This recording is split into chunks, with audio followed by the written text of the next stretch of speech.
listening to Reset Race. You now tuned in to Reset Race. You're listening to Reset Race. You're now tuned in to Reset Race. What? Put them back on the grill again. We grilling them. Put them back on the grill again. We grilling them. Put them back on the grill again. We grilling them. Back on the grill again. We grilling them. You're listening to Reset Race. Ados need reparations to make America great. You're tuned in to Reset Race. We no longer starving while others eat off our plate. No. You're listening to Reset Race. We focused on our justice claim. We know what is at stake. You're tuned in to Reset Race. You'll find out who really about justice and really who fake. Lineage go back to US Southern plantations. Penniage, Jim Crow, and mass incarceration. Redline and lynchings. We are old from this nation. You're not about justice if you ain't for reparations. MG the wise one. Cousin mother intellectual. Samantha bringing fire. Anti-black, we pressing you. No permanent friends and no permanent enemies. The backbone of the country. To win, you need our energy. You gon' see. Listening to Reset Race. You now tuned in to Reset Race. You're listening to Reset Race. You're now tuned in to Reset Race. Put them back on the grill again. We grilling them. Put them back on the grill again. We grilling them. Put them back on the grill again. We grilling them. Back on the grill again. We grilling them. You're listening to Reset Race. Ados need reparations to make America great. You're tuned in to Reset Race. We no longer starving while others eat off our plate. No. You're listening to Reset Race. We focused on our justice claim. We know what is at stake. You're tuned in to Reset Race. You'll find out who really about justice and really who fake. All right, let's rock it out. So today we are going to talk about the federal jobs guarantee. And I think also want to talk about different ways of doing, because there are different ways of doing that, right? Because I know you talked about nationalizing, so I'd like to talk about that today. Yeah. Mm-hmm. And just so people can start to understand, because this is one of those things that, you know, reparations is first for us over here at Reset Race, but we do understand, like, if we're talking about, you know, universal policies that are going to help all Americans, the federal jobs guarantee, outside of housing as a human right, those are probably the top two that'll elevate Black Americans on a real level, like where we'll be like good, like stable. Because if you have a roof and you got a job, you know, you're headed in the right direction. So let's go ahead and introduce ourselves. I'm Sam, AKA the Khaleesi. I'm glad to be here, and you can find me on social media at me 17 trillion, but we're doing a lot of recording these days, so I think you're really gonna have to find me here on YouTube, and I think I'm gonna be starting a Twitch soon, so y'all might be able to catch me over there. All right, next up we're gonna go guests. Doc. Hello, I'm Doc. My main show is Supernova Earth, and we just restarted that. I think I'm on season 3 of Supernova Earth now. I'm happy to do it, and also work on the Marine and the Hippie. Love the Marine and the Hippie. I am the Marine, and surprisingly, sometimes I'm actually more of a hippie than the hippie is. That's funny. Yeah, that's pretty funny. It happened like that, but I mean, he's pretty serious about vaccine mandates, and you know, I can't be bothered a lot of time with him. So, but at any rate, and also I do Co-Conspirators Corner occasionally, and I'm happy to do as a guest. It's actually now called the John Brown Leftist. Oh, the John Brown Leftist. Yeah. Man, I should be on that more often, but you know, I get on it when I can, and yeah, I'm happy to be here too. Thank you for inviting me. Doc, we absolutely appreciate that you come when you do. And like I tell everybody over there, like, I just want people to show up when they can, because everybody has families and lives, and you know, it's volunteered, ain't nobody getting paid, and we're just happy that you're, you know, willing to give the extra information that you have to us and also share it with our audience, because we need it, because you know, people keep talking about a revolution, but nobody know how to plan one. All right, next up, NG. What's up, family? It's Michael Graham of Actify Press and Reset Race, and you can find my writing on Actify Press, and you can find me on Twitter at ActifyMG_RR, and also you can find me in the YouTube comments. Don't act up, we'll get you. All right, that's it. Go ahead, Mud. Yeah, they call me Mud. You can find me on all of my social media, which is at of lineage. That's Twitter, Instagram, and Clubhouse. Bitter Dose TV is still kicking. Yeah, let's get to it. All right. Sorry, I had to get my water before we get too good in this. Okay, so Doc, I'm gonna start with the basics. Doc, what is a federal jobs guarantee? Well, federal jobs guarantee is what it says. It's a guarantee that you will, if you are probably a citizen, I guess, have access to a job. That means that people can't Steve be, Brumby has actually said that it should just be every resident has access to a job. We might need to discuss that. That might be something to discuss. I'd be supportive of extending benefits out to people who are just here. As a socialist, I like the idea too.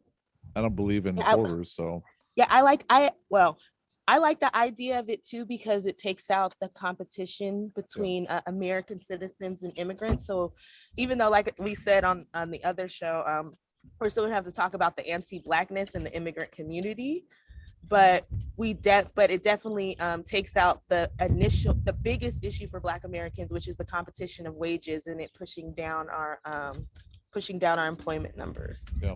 If everybody's guaranteed a job, then you don't have to worry about all that stuff, because that's why I like it. Okay, I'm gonna be the asshole. I'm sorry. Every other country prioritizes their citizens when it comes to employment. Right. That's why we have the visa program. That's why we have the work permits program, different types of work permits programs, because citizens are supposed to be prioritized when it comes to employment. It is what it is. That's why we have the E-Verify system, to assure that you have a social security number, meaning that you have some sort of status in this country. Right.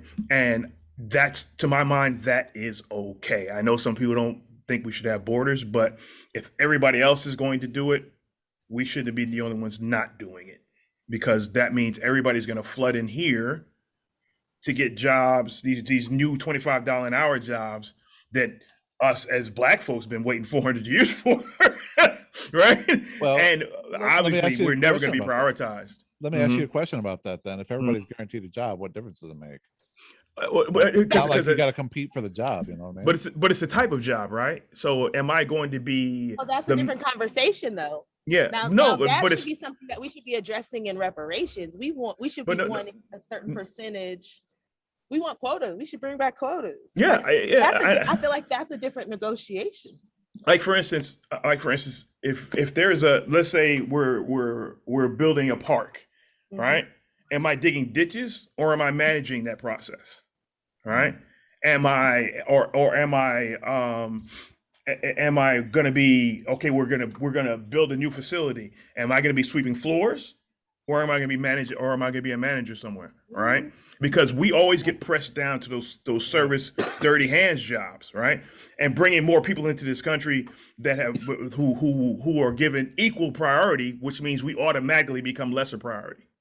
You see what I mean? I got a solution to answer that question for you, but maybe we can get to that later on the show. Okay, cool. I'm just saying, I have an answer for you, man. I definitely know how to resolve that problem. Okay, let's talk about that. All right, let's go. You want to hear it? Yeah, ready. I don't. Did you want to do it now, Sam, or? Oh, okay, go ahead, Doc. Go do your thing. All right, yeah, man. Here's the solution, dude. Like, for example, if we're guaranteed a job, right? Okay, and we're guaranteed a certain wage, and this goes a little bit to like nationalization of the workforce as well, where the boss isn't the one that's paying you, but some other source is coming from a public source, where you're getting your money. You know, you take the job that's commensurate not only with your skills, like the skills that you have. And I guarantee you don't have the dig and ditch skills. I guarantee that belongs to some, dude who doesn't know how to read, who comes from a third world country, is just into the country brand new. You have all these skills just by virtue of being an American and having, an education in the public school system. You know how to read, to some degree, project planning, all this stuff. And those skills then lead you to this other thing, but it's not the employer that's making the decision. It's you going into the jobs that you're fit for, that you're skilled at, where your skills are utilized in a way where they're most efficiently employed. And also it has to do with, like, for example, if I know I'm going to get $25 an hour no matter what I do, and say I don't need $25 an hour. So say I need, a job that lets me work, only 4 hours a day instead of 8 hours a day. I might take the harder job, which is actually compensated at a higher rate than the easier job, which is, sitting around and telling people what to do. We know the bosses don't actually swing any of the shovels or lay any of the bricks. And they may spend 8 hours being a boss, whereas the ditch digger may only spend 4 hours or 2 hours at labor. And if I want the job where I only work 2 hours, I'm still going to get the same amount of money as the boss with the federal jobs guarantee, but I'm only going to put in 2 hours worth of the labor. Then those jobs will just be filled with people that want to work 2 hours. And those people who have 8 hours to put in and want to spend that time will take the less physically active jobs, maybe the more higher skilled, higher tech or more experienced positions. And those people who just, want to do just the grunt work for 2 hours, they'll still get the same amount of money. It won't make a difference. It won't change your paycheck at the end of the day, but I'm going to be working less hours doing more grueling labor. And so those jobs will be filled more or less by volunteers rather than, some boss telling you, okay, MG, you're on ditch digging duty today. Sorry. We got some dude from East India here who's a doctor that we want to have overseeing the project. You know what I'm saying? Yeah, but here's my concern, Doc, right? Because of the way our education system works, there are a good chunk of young black men, especially young black men, are reading below grade level right now, right? So, and when things start to happen, if we don't prioritize people who have been underserved, so to speak, right? Especially those who have been here underserved, right? Because a lot of countries have free education, right? Yep. Getting free education up till 4 years of college or up until you get a college level degree or equivalent, which would be here the equivalent of. And then they come here with all these skills coming out of a better education system, and they hit the ground here. And we already know this country doesn't want to do shit for us anyway. It's only a matter of time, Doc. I mean, maybe because I'm a kind of a pessimist when it comes to this stuff, it's only a matter of time before we're digging ditches not so voluntarily. Yeah. Okay, so I'd like to jump, Bill. I'm sorry, Doc. Can I jump in real quick? Yeah, go ahead. Sorry. I feel like you're not being imaginative, MG, right? So when I think of the federal jobs guarantee, I think of like the New Deal, where they were also funding writers, they were funding people to make films. Sorry, I'm checking my dogs. My dogs are annoying. Make films. They were paying people to do all forms of things, So when you start talking about, well, we'll be the ditch diggers, if you don't want to be a ditch digger, you can quit that job and go get a different job because they have to give you a job. So you can go read to old people at the nursing home, or like, you have to be more imaginative because jobs will start to be created for social welfare as well. Whereas right now, a lot of stuff is just kind of for basic necessity. You understand what I'm saying? I just feel like you're thinking like we're going to have a federal jobs guarantee and work and jobs are going to stay the way they are now. No, they're going to evolve. And the thing about it is we have to overhaul the education system anyways, because we're going to have to train the next generation to be the best and the brightest, because we have fucked off a lot of generations. And yes, some people are going to want to learn and go into new fields, and those people will do that, but a lot of people aren't going to want to train or have the capacity to train for those new jobs. But we're going to but do you see what I'm saying? Is it I think we're assuming that America is going to redefine what we call what have we've been that's the taught to think is work, right? But but for us to get the federal jobs guarantee, we're going to have to redefine what we think of as work, because because to me, before I understood the jobs guarantee better, I assumed that it would have to be attached to some sort of public works thing like you're doing, right? Or like you're talking about, or some sort of, or rebuilding our infrastructure, because that's decades of work and millions of jobs, right? So that sort of thing has to be done, right? So if because I'm in the realm of thinking we're rebuilding infrastructure and things like that, right? And those are the spaces we're being pushed out of. That's just one thing. One thing, though. But it's not just one thing. I mean, when we're talking about rebuilding infrastructure, we talk about construction, we talk about planning, we're talking about all kinds of stuff that goes into that. But research and development. I understand what you're saying, but I'm saying, but if we start getting serious about climate change, and we actually start rebuilding cities and building new cities, because we know we're going to have to relocate certain people because of, give me a second, I'm hearing a bunch of noise in the house. I gotta see what's going on. Well, can I jump in real quick? Go ahead, Mud. Yeah, go ahead. Yeah, I think with the idea of jobs, like the whole concept of our jobs changing, coupling that with like racial quotas based on the reparations, I do think that we could like alleviate some of this issue, but I also think that we can't jump into like an open borders type of situation right away with this. Like it might take some time where we start off where we're just doing it for citizens, and then maybe 10, 20 years later, we get to the point where we're doing it for all residents. But I think that, yeah, we can't, like what MG is saying is not totally off base. Like we can't just jump right into that, because then it's just going to be a free for all, honestly. Like there has to be like some limits on it at first, so that a lot of people who are here currently and are behind can catch up, and then maybe we could do something like that. All right, go ahead, Doc. Your turn. You're up. Yeah. First of all, I want to say that I don't think that you have to have a all residents type of job guarantee to start with. I think that in this case, if there wouldn't be competition if you had something like nationalization of the workforce, where it wasn't the employer paying you, it was the nation. It was a single payer, like almost like a Medicare situation or something. But the money for that nationalization of workforce came from an employer paying a tax to hire workers, basically from the federal government, the government paying your wages.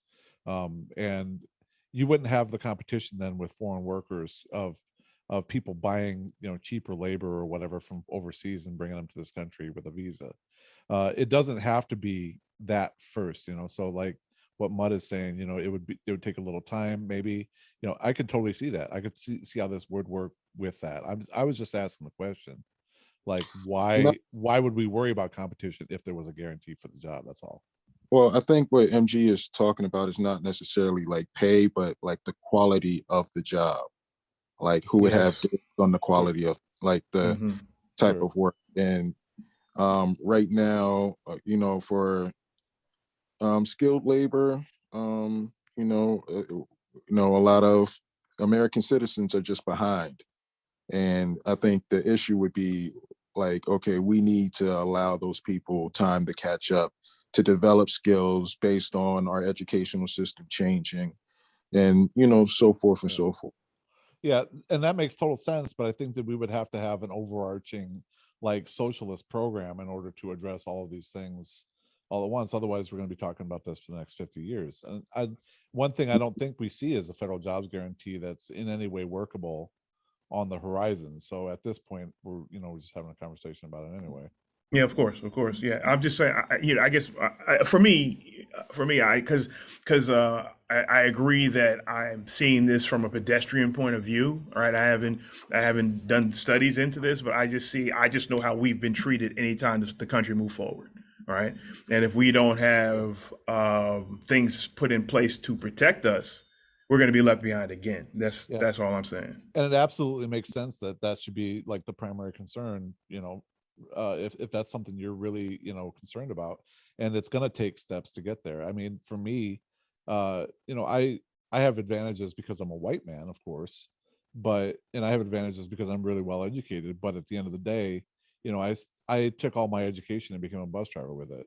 It's like a pretty unskilled job that requires me to turn a wheel on a vehicle that I've been doing since I was 16 years old.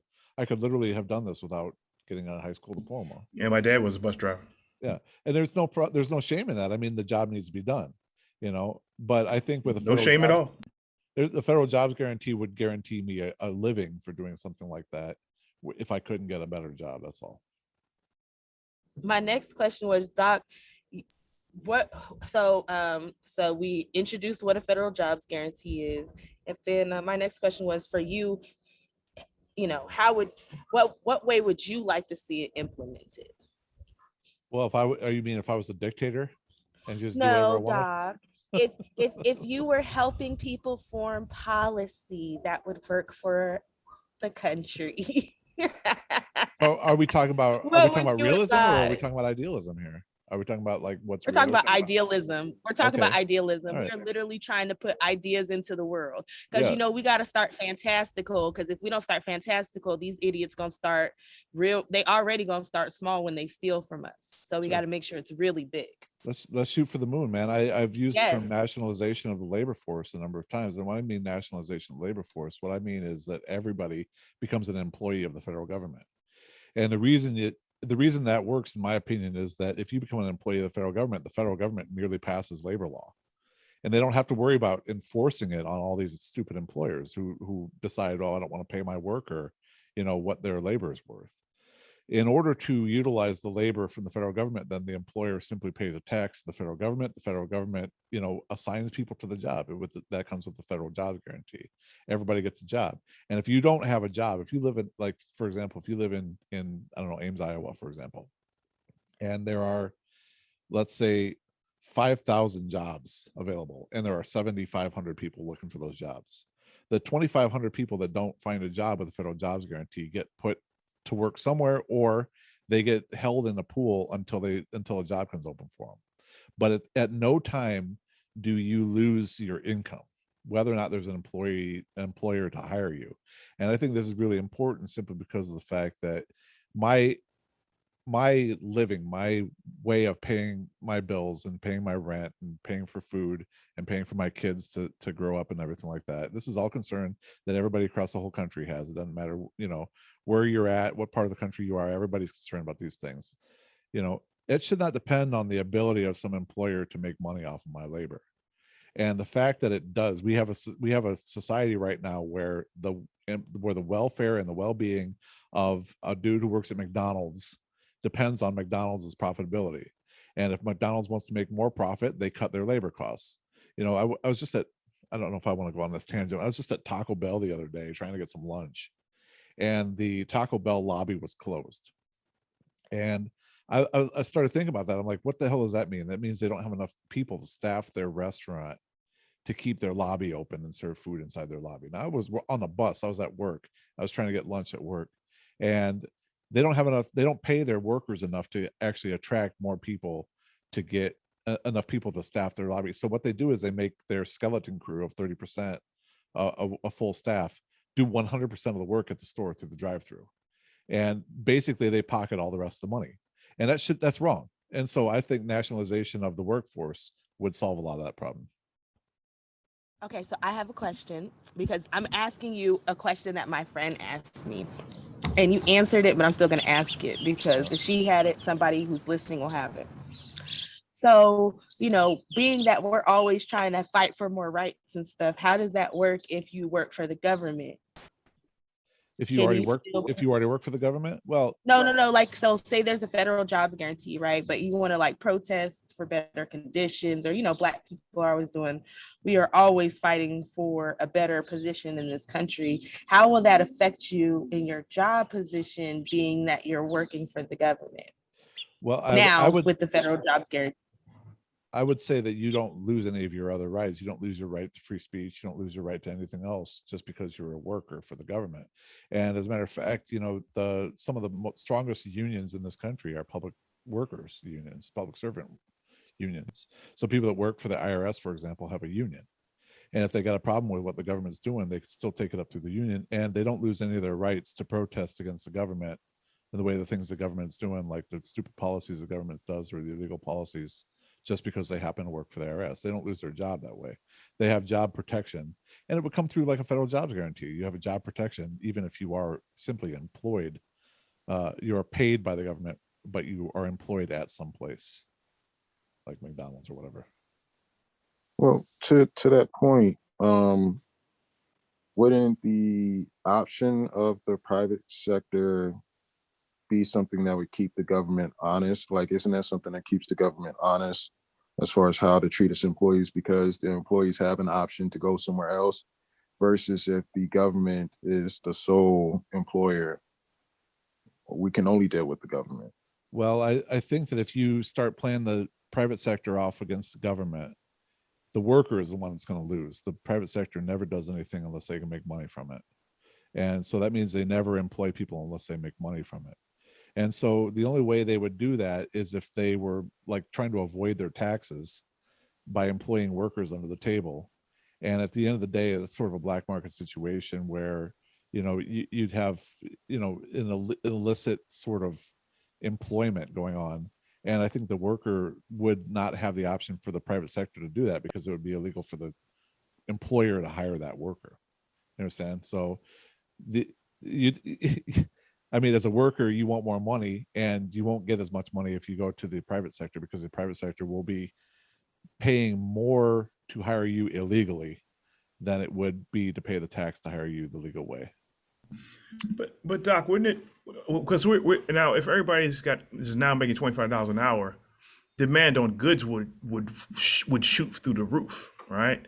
So if the job guarantee is available, so that means there's going to be more demand, meaning that there's space for these companies to create more and have higher profits and maybe compete with the government for labor, even at those rates. Does that make sense? That question makes sense? Or that statement makes sense?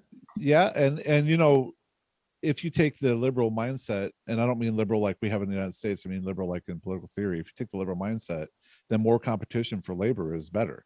Right now, the employers, yeah, that's what I'm saying. Yeah, right. And so, I mean, what I'm giving you the 100% all or nothing type of thing. You know, there's also policy that's in the middle, sort of in the middle, where you do have that competition between the private sector. I was just going to ask a question. Yeah. I was just about to ask that question. I was about to say, okay. So I was about to say, one way that I've been talking about things, just as an idea, just throwing it out there. I'd like to know your thoughts.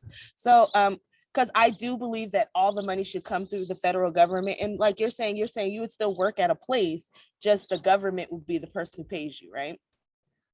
So like if the government would write your checks. That's right. Would write your checks. Okay. Mm-hmm. So basically, if communities got together, right, and actually were like, these are the projects that we need for our community, then the government could fund those projects, as well as people could create maybe businesses,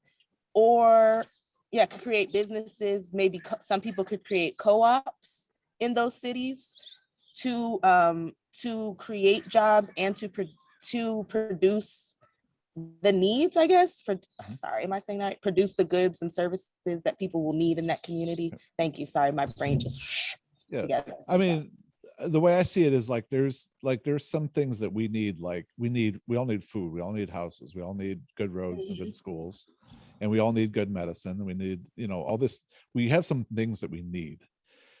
And then we have some things that we want, like TVs, cars, cell phones, whatever. There's no reason that the government should be in the business of making a television set. There's no reason for that. That doesn't make any sense at all in my brain. And I'm a socialist. I've been a socialist my entire life. There's no reason that the government should be in the business of making PlayStations.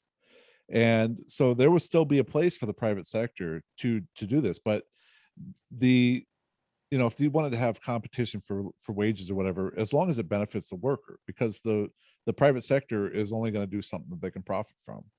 And, we know that they don't provide services, even though those services are really, really highly needed. Like, for example, I was just talking about this the other day, the COVID vaccine. The private sector wasn't going to develop the COVID vaccine unless the government offered to pay for it. And the government has paid for it and underwritten, Pfizer and Moderna and Johnson & Johnson stock for, the next 1,000 years, because the government bought all that stuff and paid for all the research and development of that vaccine. Those companies weren't going to do it, without government investment. And so if the government can offer a like McDonald's or whatever, a cheaper way of managing its human resources, so it didn't get rid of human resources and just pass that off to the government, well, you'd create a number of jobs within the government just for human resources. But at the same time, McDonald's would just then focus on their profits. and they wouldn't worry about paying wages. They wouldn't worry about what their labor costs because that was on something else. They just paid the tax and that's it. But I could easily see how people in communities could set up a co-op to provide food for people and to create jobs and to create the things that people need to live their life without having to go to this big federal government situation or whatever the case may be. I mean, there's all kinds of shades to this. Because if you think about it, there's so many things that are needed in the community, right? Like daycares are needed in the community. There's just, like I said, reading to the elderly, wellness checks, like those are just basic, simple things. I think the most important thing is that I shouldn't have to worry about losing my ability to feed my kids if I lose my job. And I don't know how, however we get to that. The federal jobs guarantee is one way. The nationalization of the labor force is another way. There's probably a bunch of different ways we're not even thinking of. But, just that should be the goal, that people should not have to suffer and starve because some company wants to make more money and therefore cut its labor force. It shouldn't, my living should not be determined in some boardroom in some faraway place who are only concerned about the return on investment for shareholders. That should not be the thing that governs the quality of my life. And so, nationalization of the labor force is one way to deal with that. You guys got anything? No, I'm just trying to figure out. I'm thinking because federal jobs guarantee always, I guess, without the nationalization of the labor force, would finally be an upward pressure on wages, right? Because we've got all this downward pressure on wages, and that's what's been going on, I guess, at least since the 60s or 70s. There's all this downward pressure on wages, whether it's deindustrialization or whatever else. And the federal government would now be a what do they call it, the employer of last resort. But if you add the nationalization of labor, but then we take the labor cost off of the corporations so they can increase profit. Well, I guess if the worker gets a better deal, I guess at the end of the day. Yeah, like I believe that we ought to decouple the interest of the worker and the interest of the employer. I think that those things ought to be decoupled.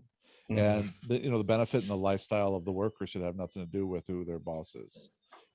And also, if I don't have a job, because let's face it, there were millions and millions and millions of people over these last 2 years that have been entirely underemployed, not through their own doing or anything like that, but just because some company decided to make more money or not bring them back or whatever the case may be.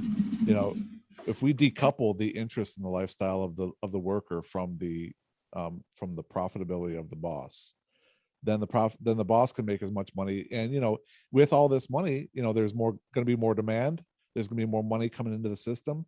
The McDonald's is going to make more money on hamburgers. They're going to have more money to pay taxes. They're going to be able to hire more workers. And so at the end of the day, that's one way to fulfill the federal jobs guarantee is by putting more money into the system. And as long as the workers get a better deal, as long as the workers share in the prosperity of this incredibly wealthy society, I think that people would be happy with that. Right now, they're not. Okay, cool. That's what we're here for.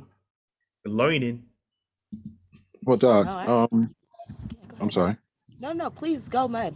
No, I just wanted to kind of get an understanding of all right, so the government would be in charge of job creation, but how exactly would that be initiated? Would that be something like that would happen on a local level, and then some type of state agency sends something to the feds to, a request to meet certain needs, and then the feds, how can you kind of go through that type of thought process? Okay, so in the public side of it, the way I see it is the federal government gets rid of federal contracts.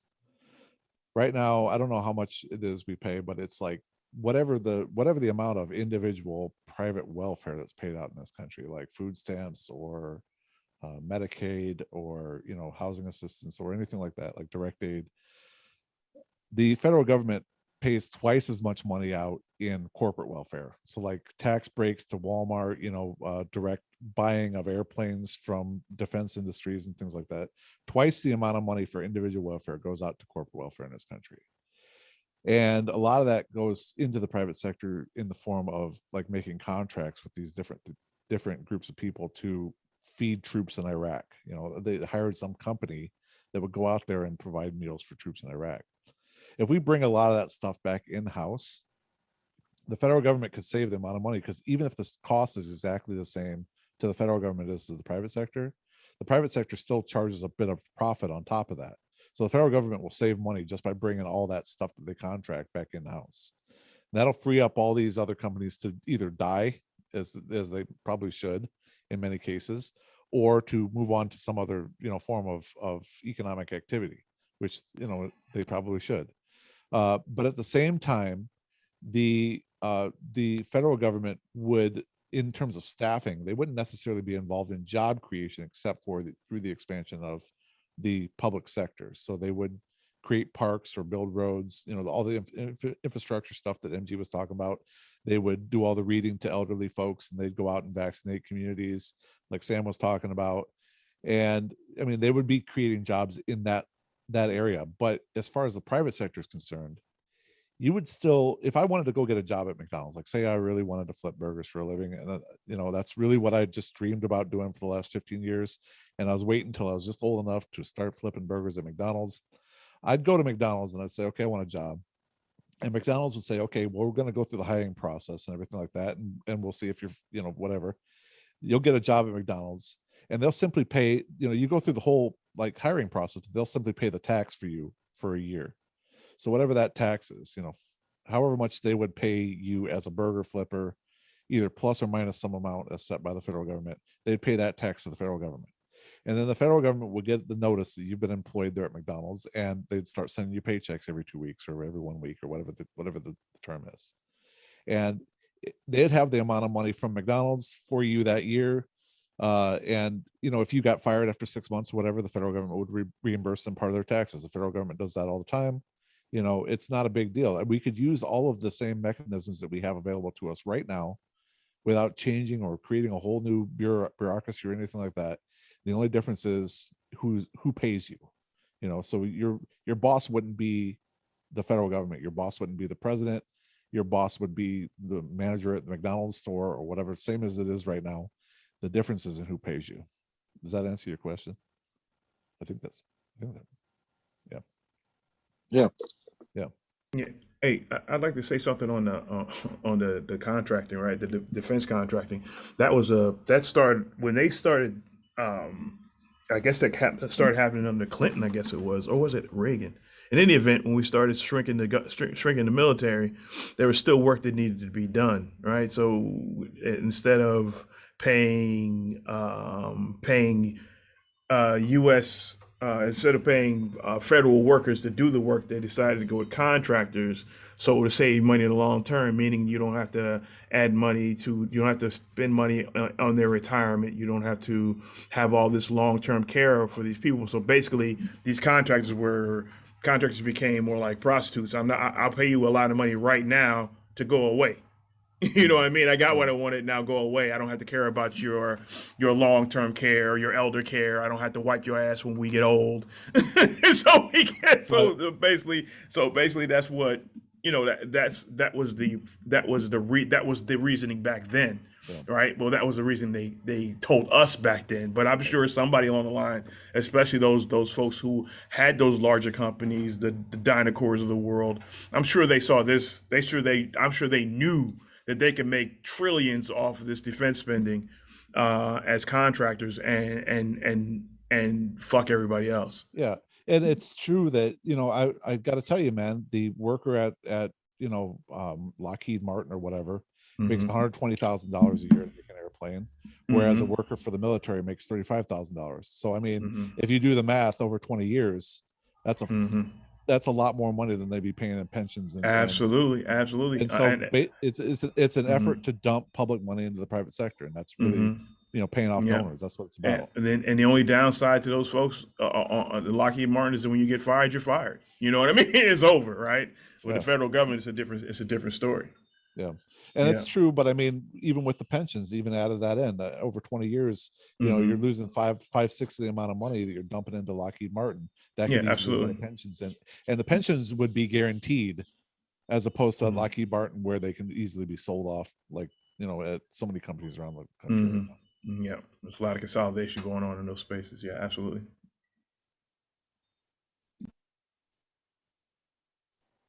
Back to you, Sam.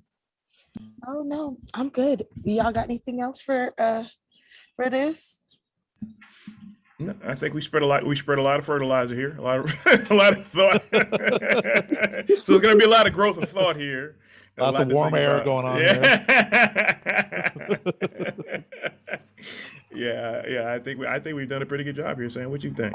No, I do. I think it's a good intro, right? And then Absolutely. I'll throw in a few little videos at the end so people can get more information, and we're just going to keep growing, because this is the thing, right? Like, we know that either federal jobs guarantee or nationalizing the workforce for the government, however we do it, we know it's something that needs to be done, because we need to get Americans where they can, like Doc keeps saying, be able to take care of themselves and their families and not put people in desperate situations. Like, we talk about that as just in like, yes, it's good that people can feed themselves and their family, but everybody on this panel knows what else happens when people can feed themselves and their families. Crime goes down. Yeah. Well, also, like, productivity goes up. When you don't have to worry about that stuff, you're more productive at your work. You actually have more time to do things that you like to do, like write poetry or do painting or make music or whatever else the case may be. You actually have more time and energy to do that when you don't have to worry about all that stuff. And I think that that's a net benefit right there. To work, even if their wages don't actually go up, knowing that they're not going to lose their job or their health care, takes a load off of people's mind. It's stability. It's true stability. Yeah. And you know what? I mean, I'm a white guy, of course. I'm not talking for the Black community, but it seems like that sounds like something that, poor people, Black people and white people would just love to have a little bit of stability and a breathing space. Yeah. That we don't have right now. We're going to keep, like I said, I want to keep having these kind of conversations. I like this conversation because of, I like this one because I feel like, MG, you asked a lot of questions that people going to be saying. So I think it was good. So I'm excited about this one, y'all. And thank everybody for listening. Doc, I appreciate you giving me your time. And I'm glad I didn't have to take up too much of your time. So you might like doing these little side things with us more than being on, on the longer one. We be having marathons. I'm going to be recording another show tonight, so. Oh, Lord. Well, I'm glad that we kept it kind of short for you. Right on. Thank you very much. I appreciate you.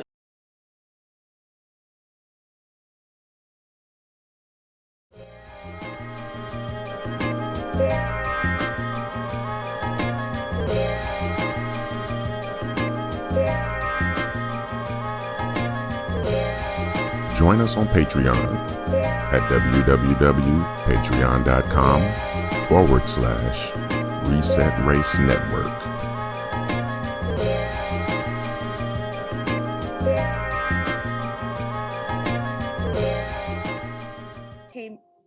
I need to plug in my thing. We were talking about how that report came out, talking about how they've misclassified like half of the police killings of Black people. Well, not Black people, Black men, pretty much, because it's mainly men.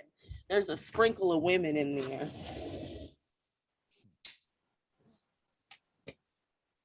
So we were just talking about that, and it was a really good conversation. But like I said, we just went down a bunch of rabbit holes because there's so much evidence of it happening over the years. It's not like we didn't know. It's just right. Yeah, it's always pretty much like every time, even when I was a kid, there was problems with that. Mm-hmm. I was probably, what was it, 92? So I was 16 years old when Rodney King went down. And there was stuff before that too, that that when they would like show up in LA, you might have even like heard about this, where they would show up in LA and they had like a tank that had a battering ram on the front of it, and they knocked down someone's whole house, and they just like this. They drove the tank through their house. This was like in either Watts or something. Maybe Yeah, Compton or it's something like that those tanks started in LA. Absolutely. and it was like under that idiot who was their police chief. They drove that fucking tank through somebody's house at like 2:00 in the morning, and it turns out that the house they were looking for was right next to it. Oh no. So they literally just destroyed someone's house with the people in it. Yeah, that kind of shit has been going on my entire life, at least. And then when they blew up that house with the fire, they blew up like a neighborhood because they set off fireworks. Yeah, right in Philadelphia. Yeah, that was recent. Yeah, that was a while ago. Actually, that was like You're thinking about Move. You're thinking about No, Move. not Doc's thinking about Move. You're No, thinking about something in LA. No. They literally blew up a bunch of fireworks in an LA neighborhood. The police did. They detonated them because they didn't want to transport them, so they blew them up like in a neighborhood, and it damaged people's property. Oh, Yep, yeah, I hadn't heard remember about that. Is that more? That's more recent. Huh? That's more recent. That's what happened this year.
Listening to Reset Race, you're now tuned in to Reset Race. You're listening to Reset Race, you're now tuned in to Reset Race. What? Put them back on the grill again. We grilling them, put them back on the grill again. We grilling them, put them back on the grill again. We grilling them, back on the grill again. We grilling them, You're listening to Reset Race. ADOS need reparations to make America great. You're tuned in to Reset Race. We no longer starving while others eat off our plate. No. You're listening to Reset Race. We focused on our justice claim. We know what is at stake. You're tuned in to Reset Race. You'll find out who really about justice and really who fake. On the edge, go back to US Southern plantations. Penniage, Jim Crow, and mass incarceration. Redlining lynchings, we are old from this nation. You're not about justice if you ain't for reparations. MG, the wise one, cousin, mother, intellectual. Samantha bringing fire, anti-black, we pressing you. No permanent friends and no permanent enemies. The backbone of the country, the win, you need our energy. Go on, see? Listening to Reset Race. You're now tuned in to Reset Race. You're listening to Reset Race. You're now tuned in to Reset Race. Put them back on the grill again. We grilling them. Put them back on the grill again. We grilling them. Put them back on the grill again. We grilling them. Back on the grill again. We grilling them. You're listening to Reset Race. ADOS need reparations to make America great. You're tuned in to Reset Race. We no longer starving while others eat off our plate. No. You're listening to Reset Race. We focused on our justice claim. We know what is at stake. You're tuned in to Reset Race. You'll find out who really about justice and really who fake. Until you do right by me, everything you think about is gonna crumble.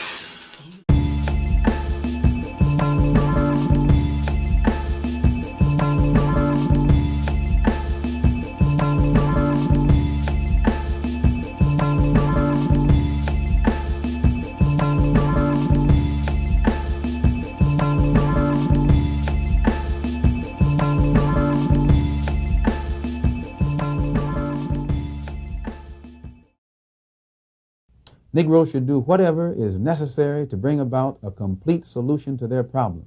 When I say whatever is necessary, they should have the flexibility to do whatever is necessary to solve the problem.